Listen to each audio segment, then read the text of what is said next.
problems, new exciting things in the furniture space.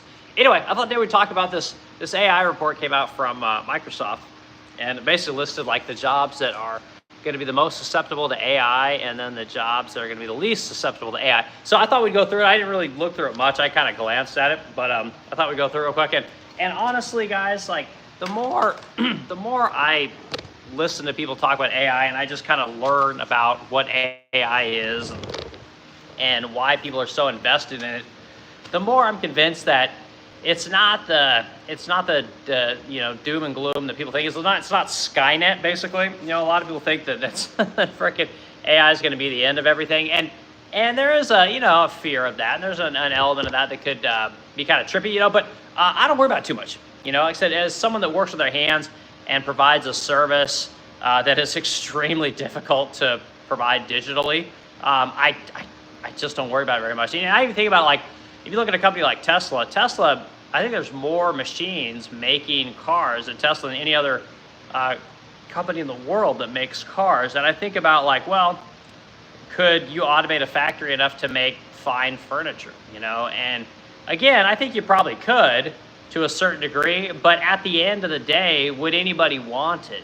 And part of the appeal of hand making things, right, which is what we do here in St. Louis, is that they are handmade. I mean, people don't want a computer-made piece of furniture, right? They don't want some cheap garbage flat pack thing, which, I mean, there's a lot of people that buy that stuff, because they kind of have to, but I think on the whole, if given a choice, people would obviously want something that's made by hand. As this AI thing starts to grow in popularity and a lot of businesses want to use it, it's going to be your big businesses that really want to push this thing because they're going to invest so much money into it. And I'm always talking about how we need more small businesses. We need more competition. And again, if society just moves into having just a couple of big companies that basically rule everything, like, you'll get whatever they give you. And AI will be one of those things, right? Because the truth is that they don't want human labor involved in anything. They just want you sitting at home, eating the bugs, what do they say, owning nothing and being happy about it. They want you living on UBI and just living this very mediocre kind of existence. And they'll try and sell you on the idea that you could do whatever you want, like all the freedom in the world. And they'll try and sell you. They try and dilute people into thinking that not having purpose and not being really good at something, have other people recognize how good you are at things, there's not that much value in that, when the truth is that's literally everything. If you're a parent, all you want is for your kids to look up to you and to steer your kids in the right direction and hope that you help them become great, productive members of society. And corporations don't want that, man. It's wild, So anyway, that's what we're going to talk about today. We're talking about AI, and we're going to go through this report. I printed off all these things. I thought it'd be kind of fun. And anyway, my name's Eric Welcome. I own the Splendid Crow here in St. Louis, Missouri. We are a fine furniture company. We make all kinds of furniture. We're making I got a 15-foot table I'm getting ready to make, so that'll be kind of fun. I'll show you guys that. We make credenzas, sideboards, dressers, you name it, but it's all very high-end, very expensive, and beautiful. We deliver it all into your home, and we do it with our own shippers. We don't outsource it to third parties generally. We pretty much always ship with our own people, and it's a good business. It's a small, 7-figure business, and it's I think we got 8 employees at the moment. And me and my wife, we both work for the company, and it's great. And we're known for our high-end coating. We're known for making beautiful furniture, and we really enjoy it, and it's a very meaningful way to make money. And I encourage everybody that watches these streams and follows us to do the same, all right? Owning a business is, I think, one of the best things you can do. It feels really good. And the truth is that you can bring that into your family, right? Your kids can work there, your spouses can work there, your friends can work there. And that's one of the great things about a business, So you make all the choices. And if you fail, it's on you. If you succeed, it's on you. There's not a lot of outside BS that can dictate whether or not you're successful or not. So anyway, let's go through this list. I think it'd be kind of fun. But anyway, guys, add to the discussion. Tell me what you guys think about this kind of stuff. If there's any jobs on here, if you want to know if there's any jobs on here, I'll be happy to look through it and let you guys know. But basically, we got 2 lists, right? So Microsoft came with, these are basically the lists that are going to be the hardest for AI to get rid of, right? The hardest jobs to engineer out.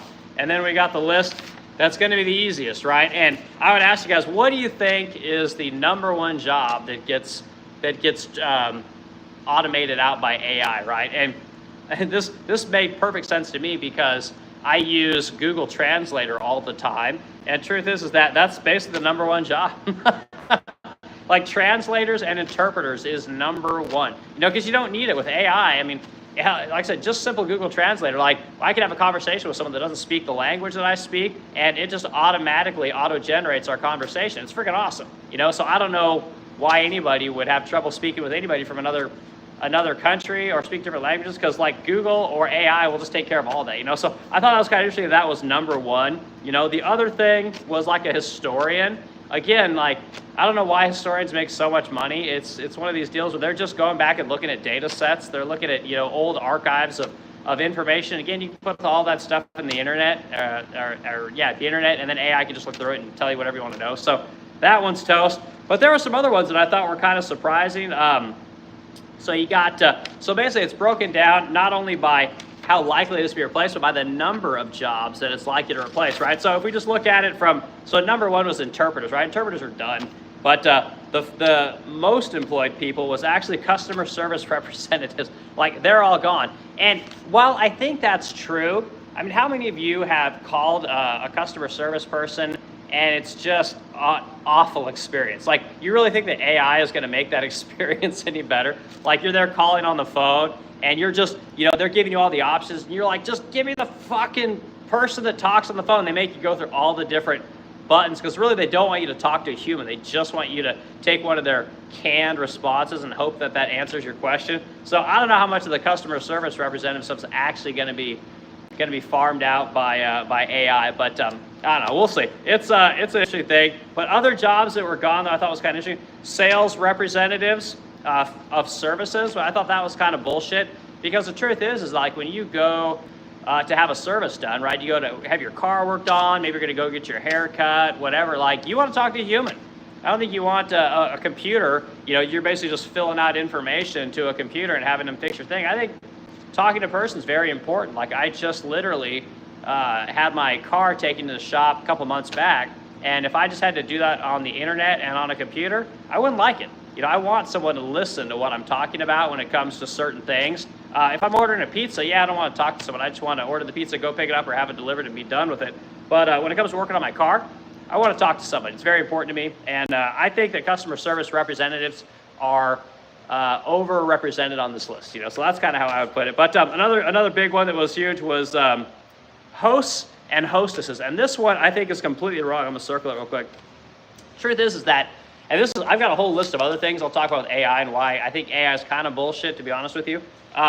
When you go out to a restaurant, host and hostess, things like that, part of the experience is being served, and only technologists and people that operate in this digital space think that it's cool to have a computer take care of your order, right? They think that that's going to bring the price of things down, when actually what you're paying for, the reason you're paying top dollar for something, is for the experience.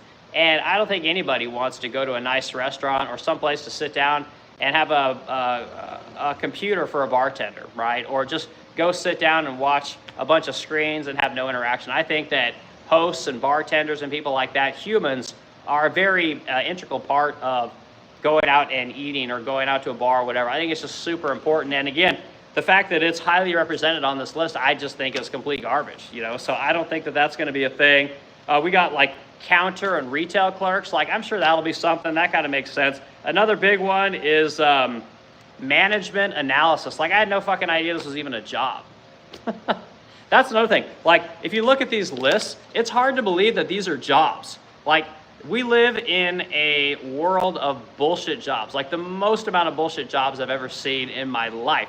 So we'll go through a couple of these and I'll tell you guys this stuff. Yeah, I see you there, buddy. I'll comment to people in a minute. Give me 5 minutes and I'll dip into comments. But like, some of these jobs are freaking insane, Another one that was on here that I didn't talk about was a CNC tool programmer. Like, that's one that'll be gone in a heartbeat, because yes, you'll need someone to load material onto the CNC machine.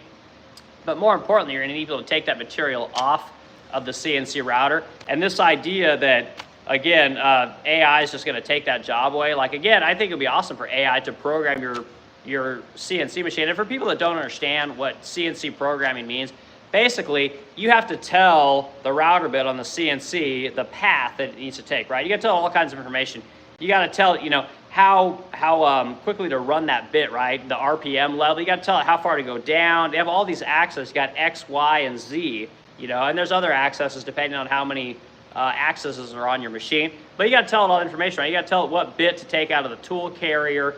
You got to tell it, you know, how many passes it needs to run in a certain path. Like there's all kinds of information. What it needs to step down, step up, all these kind of things. So yeah, that can totally outsourced it, and it wouldn't be hard to believe that AI would take care of that. That'd be freaking awesome, to be quite honest with you. But I mean, some of those other things, new accounts clerk, like I didn't even know that was a freaking job. Archivist, I guess archivist is kind of a job, but I didn't even know some management analyst. Like what the hell is a management analyst? Is that like a manager for the manager? Like what are we doing here? You know, it's just, we got library science teacher, like that's even on this list as something that's going to be replaced. And they said comma post-secondary, like 4,000 of those jobs. Like who the hell does this shit? Like I'm surprised.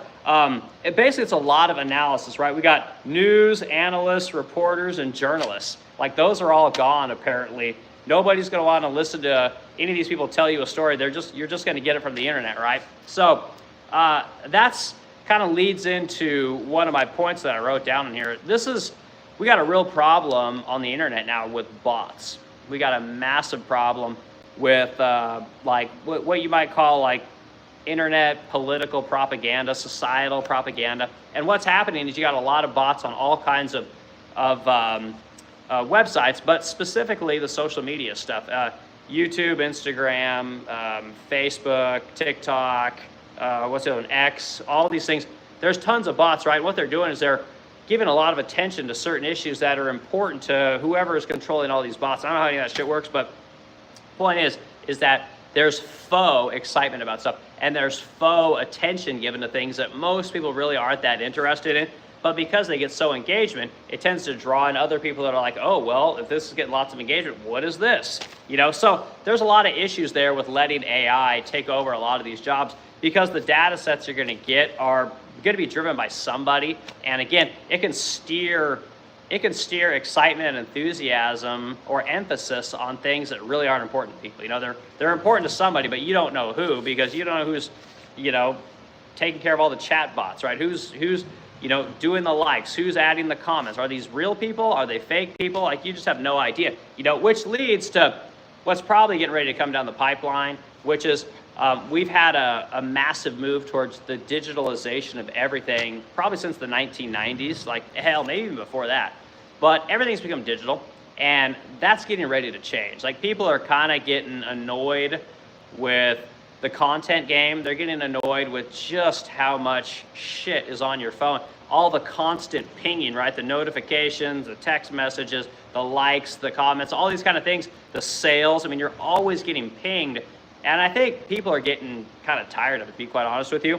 So there's a lot of people that are going to be looking for other places to go. And this happens with everything. I mean, everything kind of moves in cycles and things like that. But truth is that if everything's on the internet and it's just constantly AI driven, bot driven, all these kind of things, like, it's not going to be very long before people are going to be like, this is old. I'm going to go hang out here where there's people, right? Where there's real shit. I'm going to go, you know, touch grass, as they say. Like, that's getting ready to come down the pipeline if these people keep pushing all of this bot shit, right? All the AI garbage, all the digital things. The thing they do to keep you constantly linked up with this phone, your eyeballs constantly looking at it, it's becoming a problem, you know? So anyway, I think people are getting kind of sick of that stuff. But so now let's look at the other part of the list, right? So who do we got in here, right? We got Nerd Plays in here. So Nerd Plays, good to see you, man.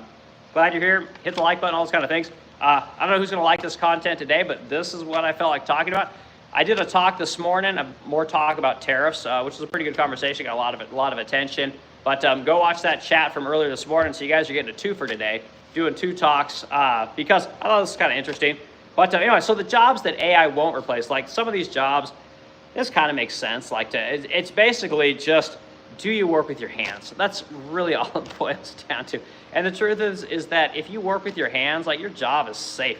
You know, maybe not forever, but it's very difficult to replace craftsmanship related jobs. Like, it just is. And we know that because what we do here at the Resplendent Crow is we make handmade boutique furniture, right? And you can't CNC cut most of the stuff. Like, yeah, there's certain things you can cut, but a lot of times it doesn't make sense because of the custom nature of the product you're working on. It's just easier to cut it out by hand as opposed to go to the trouble to program a CNC, right? Load up all the models and all of the digital information that you need to make a cut for something you're going to make one time, So it's easier just to cut it all by hand. It goes faster, and that's what we do here. We hand make everything, So anyway, some of these jobs. So obviously, one of the big jobs in here was a plumber. Like, you're not going to get rid of a plumber anytime soon. Another one that I thought was kind of interesting is they had a dishwasher on here. When the truth is that a dishwasher, I think, would be a pretty easy thing to automate away, but maybe not. I mean, hell, I don't know. Another thing was nursing assistant. So apparently nursing is one of these things that you're not going to automate away. And I find that to be kind of funny because I was married to a nurse. But this idea that because you're in the hospital and there's that human connection, like you just have to have a nurse there to, get some kind of intimacy or some feeling when you're in a down spot. Like they're basically saying like that's okay. Like I think it's funny that they think that a hospital wouldn't automate a nurse's job away in a heartbeat if a computer or a robot or something could bring in medicine, right? Could check your pulse, could do all these things that RNs do. They would automate that thing away. They don't give a fuck if you're happy or not. You feel, seen or heard, or someone's really tending to your care. Like, I don't think they care about that kind of stuff at all. So I thought it was kind of funny that they thought nurses wouldn't be replaced. Like, I think nurses are replaced in a heartbeat if a hospital can get rid of them. Another big one on here was, let's see, we got 800,000 here. We got maids and housekeepers. Like, that I thought was kind of funny too, because like we've all seen the Jetsons, right? Who was the Jetsons housekeeper? It was a robot.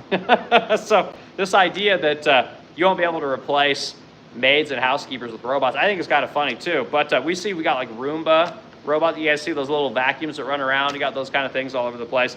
There's people are showing off kind of drones and stuff like that can do different kinds of window cleaning and things like that. I mean, technology is always moving towards that, but I find it interesting that maids and housekeepers, that's a safe job, So again, anything that's working with your hands, AI is not coming for anytime soon. Like according to Microsoft, right? This is all Microsoft's reporting on what they think, what kind of jobs they think AI is going to take versus what they don't think is here. Another one's in here. What do we got?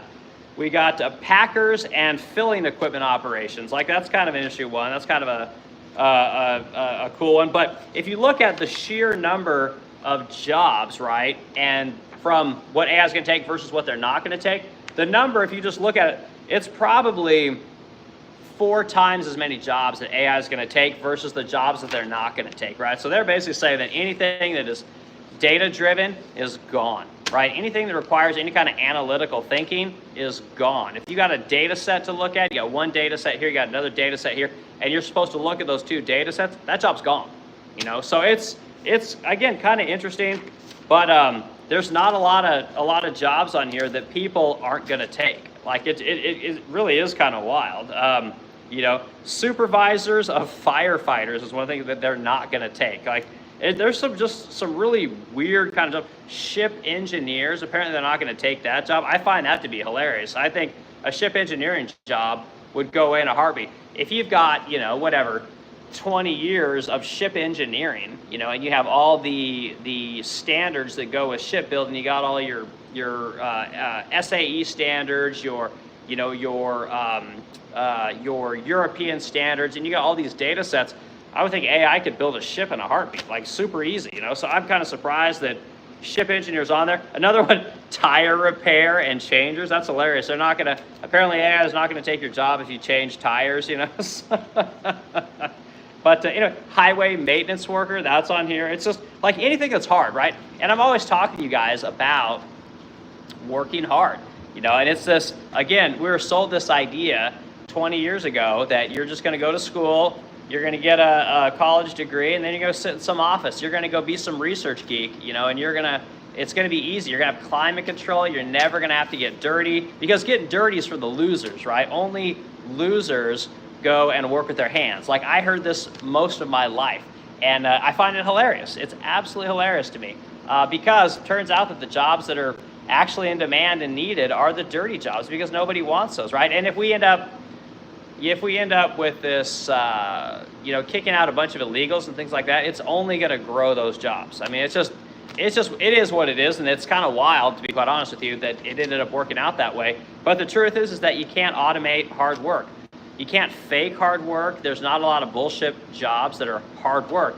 It's just hard to fake it, you know. And the truth is that when you work in an office, when you work in an IT company, a tech company that has excess profits, they could waste that money for years, and that's really what's happening, you know. So now that AI's here, good luck, y'all. Like it's that business degree isn't going to be very useful to you in the future. You know, hashtag learn to weld, maybe that might be appropriate. Remember when you had the what was it, Hillary Clinton, I think, was talking shit on the coal workers in Virginia, and she was basically saying that they're just going to not have jobs anymore, right? They're going to get rid of coal, and all those people are going to hashtag learn to code, right? Well, it turns out that didn't last very long. What was that, 10, 15 years ago?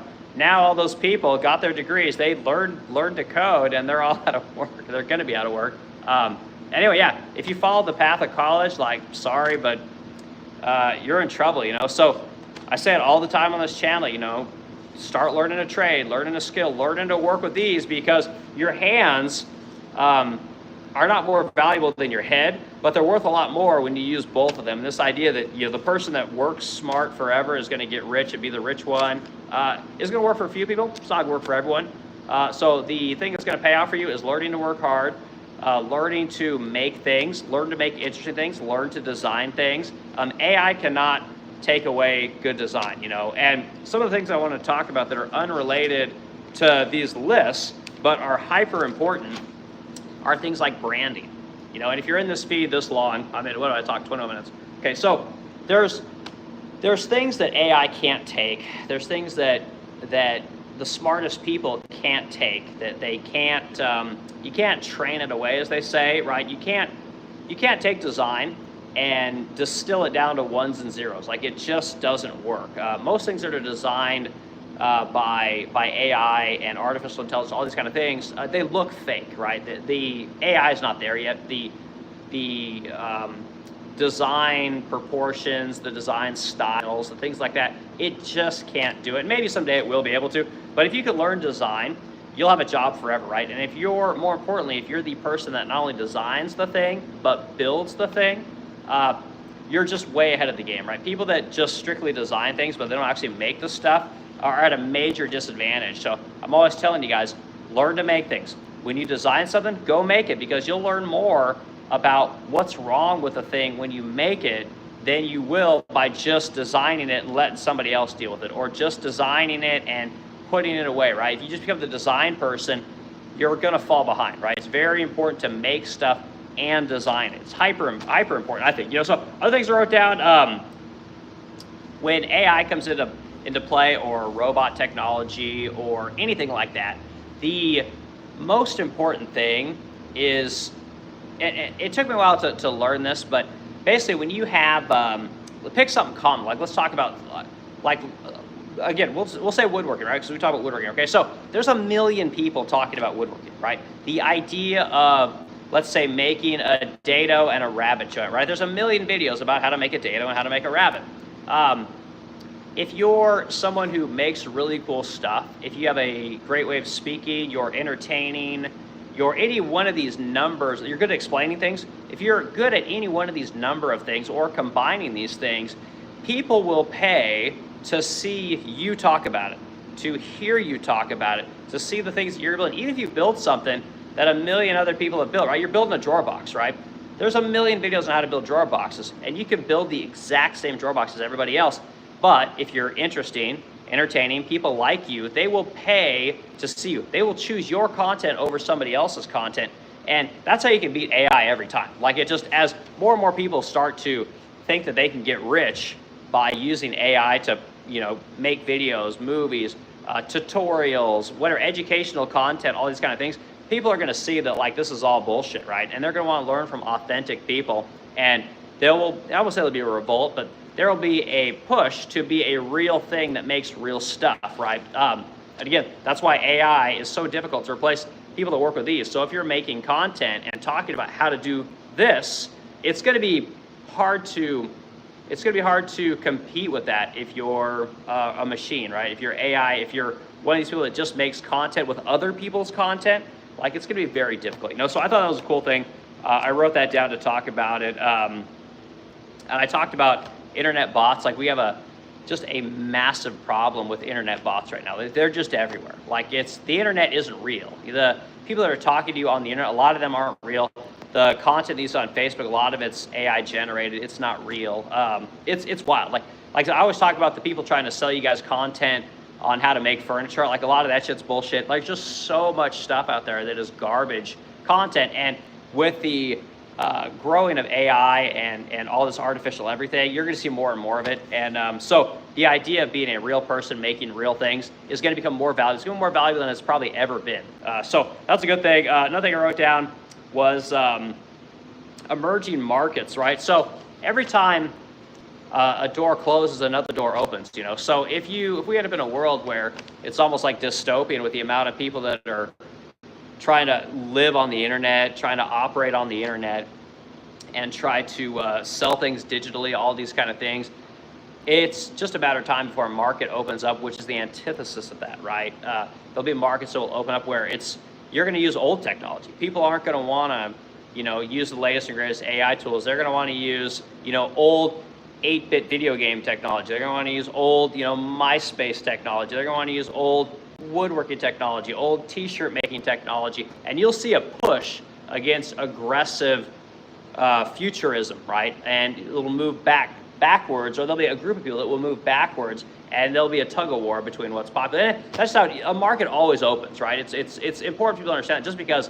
something seems like it's swallowing up everything, it's just a matter of time before another market opens up, and then you can jump into that and create value and opportunity in that market. So that's kind of something that I think is kind of interesting, but it's true in anything. Anything that happens, a market that closes down, a new market will emerge. It's very important. So, and then what's the end goal for all this?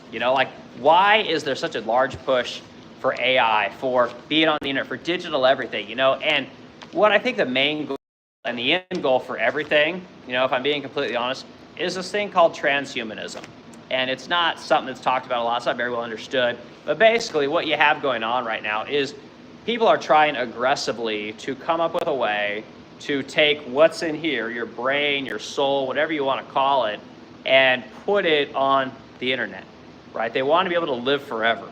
And there's this idea out there that if you can figure out what makes a human and turn it into ones and zeros, you can then create a robot, and you can put that, whatever they call that sentientness, into another machine, right? And then that person can technically live forever. And that's what I think is going on. I think the ultimate goal is to basically, again, let people live forever through technology, So Eric, me, if my body went bad on me, I could just take my consciousness out of my body and put it into another body, whether that was a organic body or a robot body or just on the internet or whatever. And I think that's what everyone's trying to do.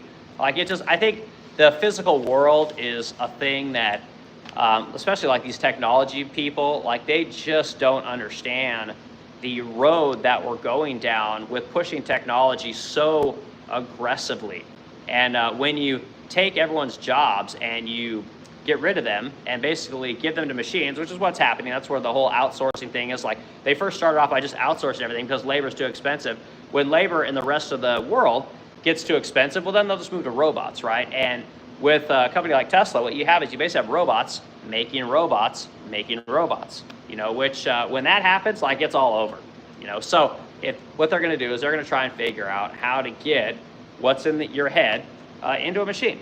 And once that happens, humanity's done, and that solves a lot of the problems that people are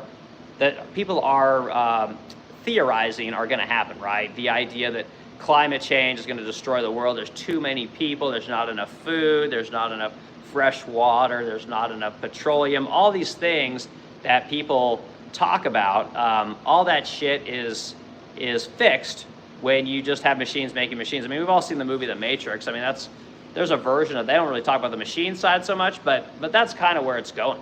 It's just they want to figure out how to get your consciousness into the machine, and yeah, when that happens, it's all over, So anyway, that's the talk for today. We don't have a lot of traffic on this. It's probably not a super popular topic for people, and that's cool, but I want to talk about it. Again, gave you guys a 2 for today. Good conversation this morning about tariffs and about what's really going on there as someone that actually does that for a living. So I hope everyone has a fantastic day, and we'll do this talk again tomorrow. So have a good one.